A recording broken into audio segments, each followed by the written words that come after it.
ના જે ચેરમેનની નિમણૂક થઈ છે ઘણા સમયથી આ ખાલી જગ્યા હતી અને તાજેતરમાં નિમણૂક થઈ છે એક સ્વનિર્ભર શાળા સંચાલક મંડળના અધ્યક્ષ તરીકે આપ શું કહેવા માંગો? સર્વ દર્શક મિત્રો નમસ્કાર.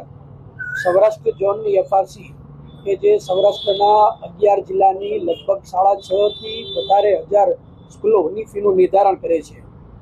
એ ફી નિર્ધારણ કમિટીના ચેરમેન તરીકે હાઈકોર્ટના નિવૃત્ત જજ પીઠવા સાહેબની નિમણૂક થઈ છે. એને સ્વનિર્ભર શાળા સંચાલક મંડળ આવકારે છે.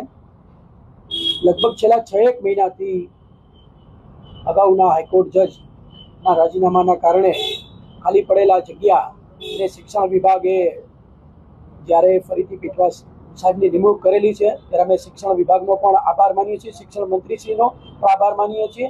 અને આનાથી મોટો ફાયદો એ થશે કે જે વાલીઓ, વિદ્યાર્થીઓ, સંચાલકો વચ્ચે જે ગેરસમજણ, જે અસમંજસની સ્થિતિ હતી એ સ્થિતિ છે એ ઝડપથી નીકળશે.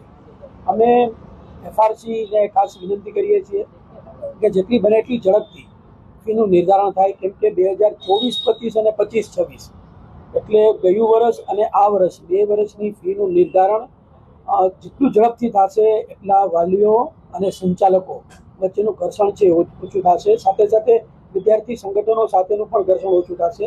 અને અમે પણ ઈચ્છીએ છીએ કે બધા લોકો પ્રોડક્ટિવ કામમાં શિક્ષણના ઉત્કર્ષ માટે કામ કરે અને જેને ધ્યાનમાં લઈ અને આ એફઆરસીનું જે એમાં જે હાઈકોર્ટના જજની પીઠવા સાહેબની નિમણૂક થઈ છે અને અમે સ્વનિર્ભર શાળા સંચાલક મંડળ હૃદયથી આવકારે છે.